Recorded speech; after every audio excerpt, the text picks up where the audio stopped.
It was because of the information provided to us by neighbors and the tireless work of our Providence Police Department, the Rhode Island State Police, the FBI, the ATF, and many other federal partners.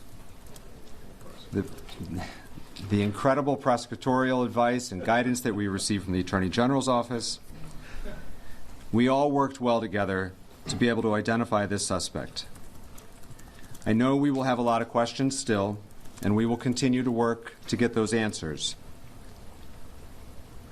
But it is a great honor for me to turn this over to our Chief of Police, Colonel Oscar Perez, and I will say on behalf of the people of Providence, we owe him and every member of the Providence Police Department the deepest debt of gratitude. Colonel? Thank you very much, Mayor. Well, first and foremost, I want to offer my deepest condolences to the families, the victims. It was for them that this work was put together to make sure that they get the justice that they deserve and to ensure that this person was held accountable. Second thing I'll tell you is that I'm extremely proud of this department, actually the officers, the detectives, the Real-Time Crime Center, the Community Response Team, the Intelligence Division, the Narcotics Division, the Task Force. This past Saturday, as you all know, December 13, Providence Police Department and Brown University Police Department responded to this horrific tragedy at Brown University 184 Hope. Our officers were there within minutes. That same day, Providence police detectives immediately went to work. Looking for video footage to see who this individual was and who was responsible. A person of interest was identified from that video footage. The person of interest was observed on Hope Street, turning onto Waterman Street, and that was one of the first videos that we released. At the same time, every federal agency you can think of was reaching out to the Providence Police Department and responded to the capital city. Images were shared with media within hours. Persons of interest it was the same individual that has been the focus of this investigation since the beginning. All the new images that we received of this person of interest were shared with the media continuously over the past 6 days. This critical evidence was collected with the use of public assistance. As the mayor stated, I'm proud to be the chief of police of this city. I'm proud to be a product of this city for the reasons that the mayor stated. The community stepped up. It was all about groundwork, public assistance, interviews of individuals, and good old-fashioned policing. That is the type of police work that every police officer in this nation reminds themselves of, and that many do not understand. And that is critically important and often succeeds where technology alone cannot. We looked at financial records, we looked at video footages, and in the specific incident, it was actually a video that provided us with a description of a vehicle. That was corroborated through a tip that was received through the tip center. That room was packed with detectives, agents, receiving calls on a daily basis. We started early and left late. Then Flock and the LPR was able to provide us with this description of this vehicle. That vehicle was picked up by Flock, which led us to a car rental place in Massachusetts. Through that, the agents and their work as well were able to get us footage of this individual, as well as a copy of the agreement which provided his real name. The video of that subject matched the description of that person of interest that this police department was desperate to put handcuffs on. That individual was identified as Claudio Neves Valenti, date of birth, and he was a 48-year-old man. He was a Brown student, he was a Portuguese national, and his last known address was in Miami, Florida. And I will tell you that he took his own life tonight. We have members of the Providence Police Department up in Salem, New Hampshire, And we also have the BCI unit. Obviously, the FBI and their evidence recovery unit is up there. So the process is being conducted as we speak.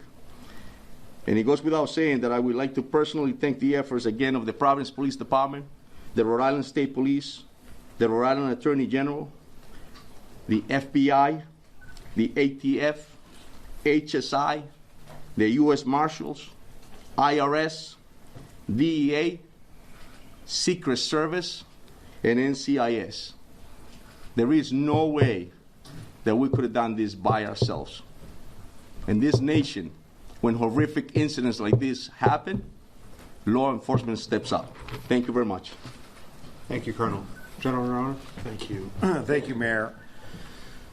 You know, I would describe the emotions on the investigative team, including our prosecutors and the agents, detectives from both state police, Providence, as mixed. You know, there is a sense of completeness in terms of the investigation, an investigation that's, if not the hardest, among the handful of hardest investigations that I've ever been involved with. And the sense that we owed those 2 dead Brown students and the 9 injured Brown students and the students who were in that auditorium that weren't injured, and the Brown community and the Providence community results. The teams worked really hard. I think I mentioned that to you almost every night that we met with you. I wish they were all up here with us. But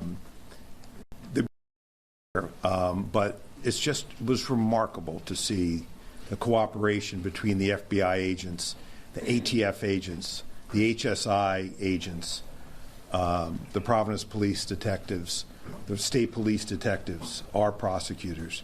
And I will say that everybody brought a certain expertise to the table, but it is nevertheless a sad moment when you think about those young people who were hurt, injured, or worse. 2 of them are now deceased. You know, to me, this was always going to be an investigation where something was going to break it open. We were going to pull threads. We were going to gather evidence that would lead us in a particular direction.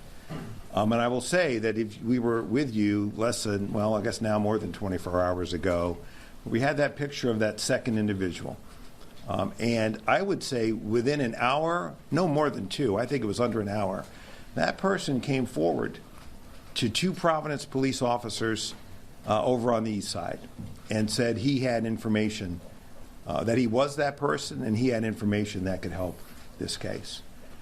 And I remember last night watching his interview, and he blew this case right open. He blew it open. And that's how these cases sometimes go. You can feel like you're not making a lot of progress. You can feel like you're chasing leads and they don't work out. But the team keeps going because, you know, those of us with experience know that you're going to pull a lot of threads, and it's not always the first one that's going to get you where you need to go. But when you do crack it, you crack it. And that person led us to the car, which led us to the name, which led us to the photographs of that individual renting the car, which matched the clothing of our shooter here in Providence, that matched the satchel that we see here in Providence. He was found dead with a satchel with 2 firearms and evidence in the car that that matches exactly what we see at the scene here in Providence. And so I know that you and the public have questions about how we got from a place yesterday where all we could share with you was a photograph of someone we wanted to talk to where we got to tonight. And so we got a state arrest warrant for murder today that was signed by a district court judge for this individual. There won't be a prosecution now, of course. But that affidavit is on our website, and you will be able to see more and read more about how this investigation unfolded. I won't get you all the way there because there are some things that happened afterwards which led us to this suspect's body in New Hampshire. But it will, I think, tell you, give you a sense of the work that went into this by the line prosecutors and the line agents and detectives from the agencies that work so well together. So, as I said, it's with mixed emotions. It is unimaginable, the pain that the parents and families of the deceased are feeling tonight and will feel undoubtedly for quite a while. But I hope that by bringing this person to justice, that we can at least give them the beginnings of some measure of closure. And I want to thank you all for your patience with me when I got a little testy with some of you. Those of you who know me from Rhode Island, you know that's my nature. So I really want to thank you for your patience. Thank you. Thank you, General. As has been said several times, the partnership with the FBI was invaluable, and so it's a pleasure to introduce Special Agent in Charge of FBI, Ted Dox. Thank you, Mayor, and good evening. My name is Ted Dox, Special Agent in Charge of FBI Boston. We got him. Shortly before 9 o'clock tonight, the FBI SWAT team executed court-authorized search warrants at a storage unit facility in Hampshire Road in Salem, New Hampshire. This is where we located Claudio Neves Valente, the individual who we believe was responsible for the Brown shooting. The latest developments in an intense 5-day manhunt, and is a result of an incredible amount of work dedicated by the law enforcement team standing here before you tonight. Every single agency brought their unique skills and expertise to this investigation, and we're motivated by the victims and survivors of this horrific incident. Even though the suspect was found dead tonight, our work is not done. There are many questions that need to be answered. There's a lot of evidence that needs to be processed, and most importantly, the victims and their families deserve special care and consideration. The FBI and our partners across Rhode Island, Massachusetts, and New Hampshire will continue to search for answers for the victims, survivors, and their families to see what motivated this individual to carry out such a senseless act of violence. From the onset of this critical incident, it's been all hands on deck. The FBI deployed approximately 500 special agents, analysts, task force officers, and support personnel to assist our partners in this investigation. In addition to this extra manpower, all our specialty teams were activated, including Evidence Response Team, SWAT, Divert, and Victim Services Response Team, just to name a few. A special thanks to you, the media, as well as to the community. My sincere thanks to Colonel Perez, Colonel Weaver, AG Nerona, Brown University PD, and all of our partners. This was truly a team effort. Thank you. Thank you. Another critical partner at every step along the way was the ATF. I'd like to introduce Special Agent in Charge of the ATF, Tom Greco. Good evening. My name is Tom Greco, the Special Agent in Charge of ATF Boston.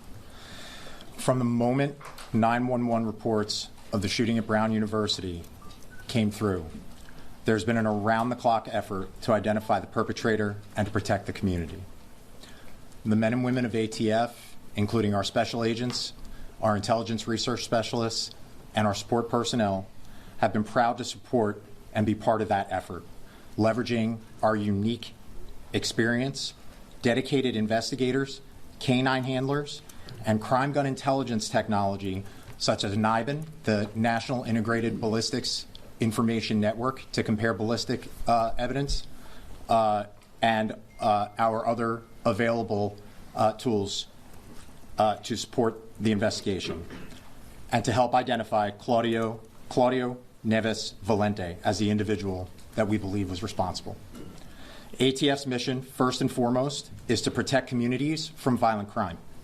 Each individual in this country deserves to live in peace and security in their homes, in their schools, in their places of worship, and in the streets.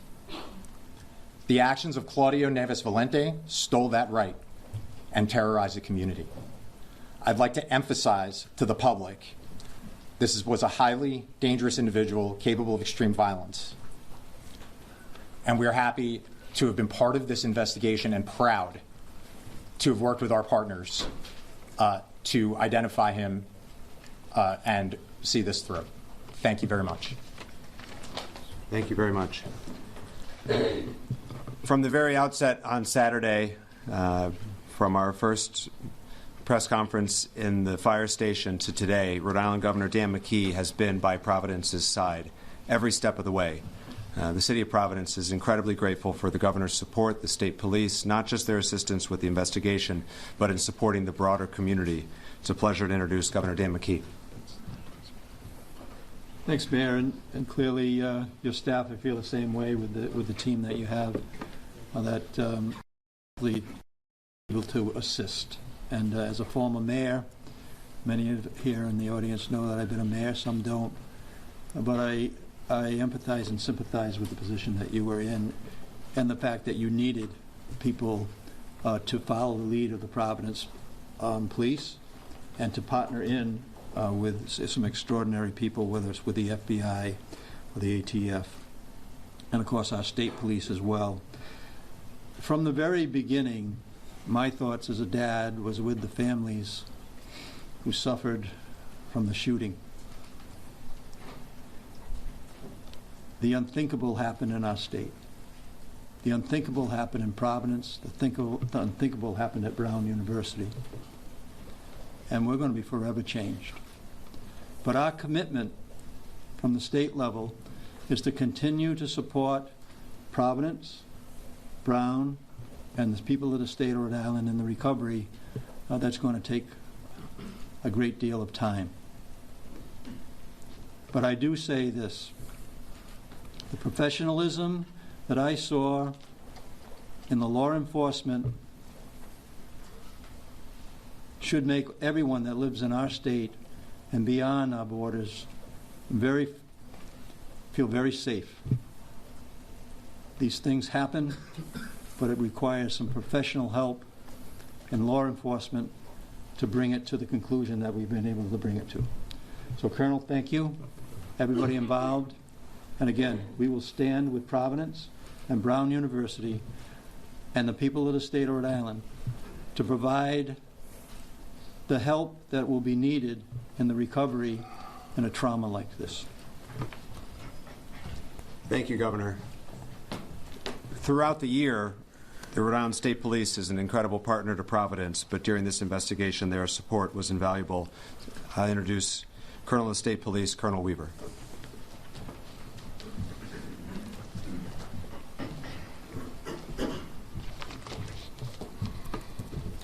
My name is Colonel Darnell Weaver, the Superintendent of the Rhode Island State Police.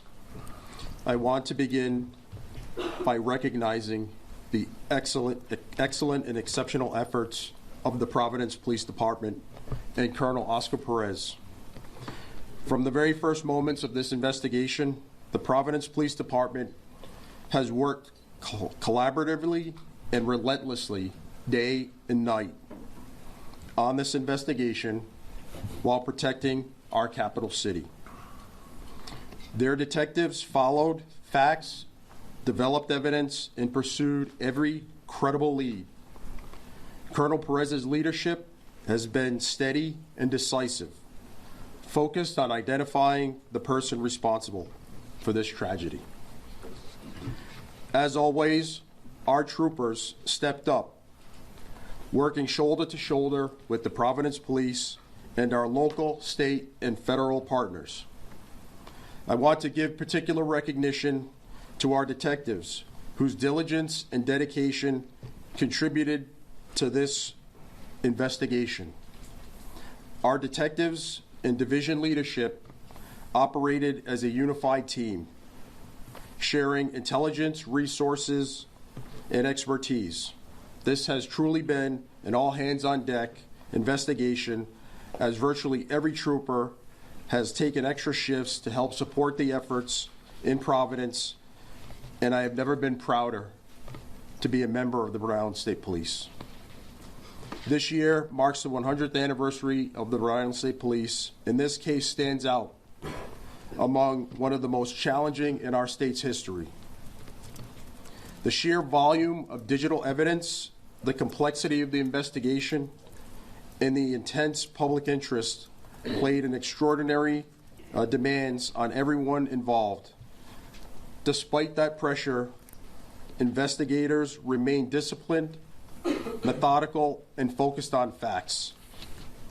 We are grateful for the assistance of the public, particularly those who shared our information, provided tips, and gave us doorbell camera footage and access to their property.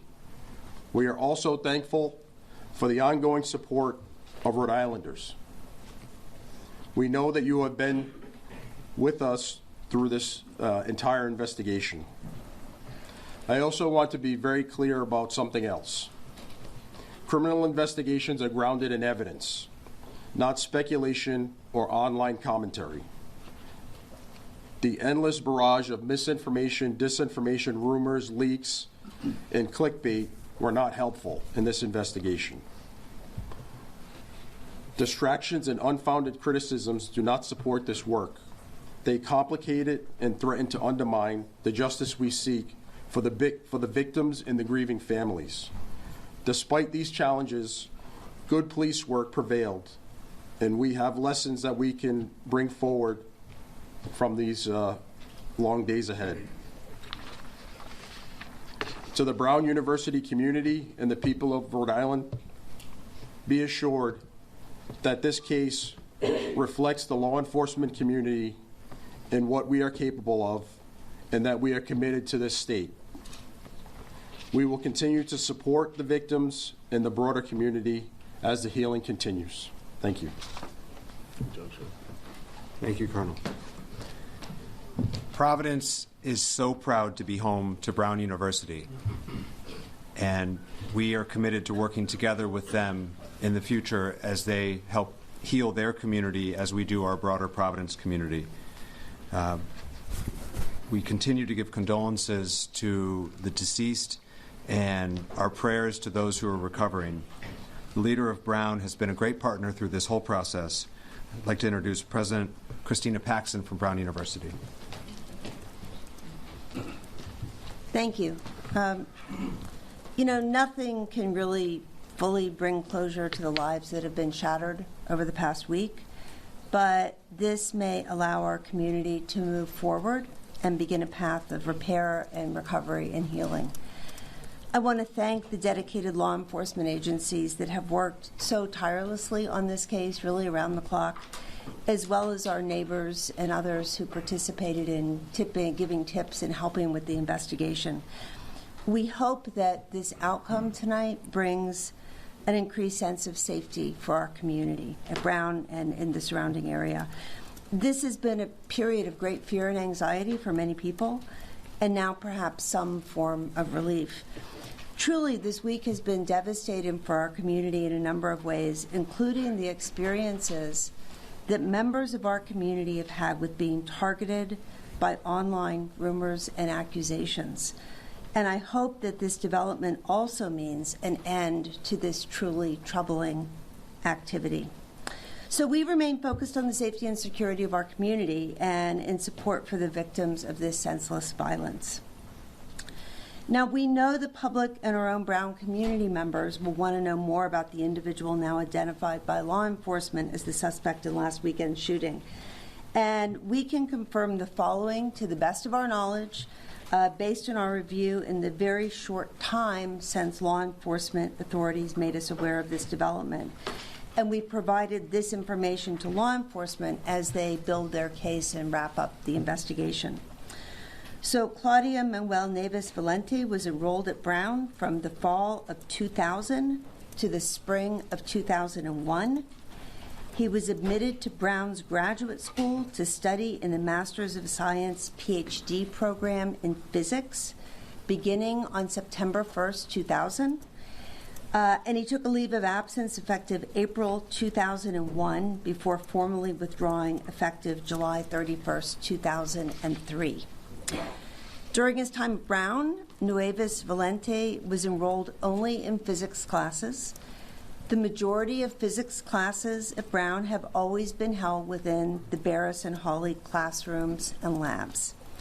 Now, detailed records indicating where specific courses were held don't extend back to 2001. But we can say that physics classes typically require access to specialized equipment, including demonstration carts that are a fixed asset in some of Barris and Hawley classrooms. So I think it's safe to assume that this man, when he was a student, spent a great deal of time in that building for classes and other activities as a PhD student in physics. He has no current active affiliation with the university or campus presence. So again, we thank law enforcement and so many others for their extensive work on this case, day and night, and we look forward to a sense of restored safety for Brown, Providence, and the Rhode Island communities. Thank you. Thank you, President Paxson. The last speaker, and then we will take your questions, is the Chief of the Brown Police Department, Chief Chapman. Remember, his officers were the first to respond on Saturday, and we are so grateful for both their immediate and heroic response and their partnership over the last 5 days. Chief. I want to express my ongoing prayers and care and concern for our entire community. I certainly also want to acknowledge and thank the men and women of the Brown University Police and Public Safety for their efforts. This was a Herculean task and required a lot of collaboration and work. And our officers and our public safety personnel were shoulder to shoulder with these assets. I do want to also thank all of you who have helped citizens and law enforcement. That partnership and collaboration means the world to us, and we couldn't have gotten there without you. So thank you.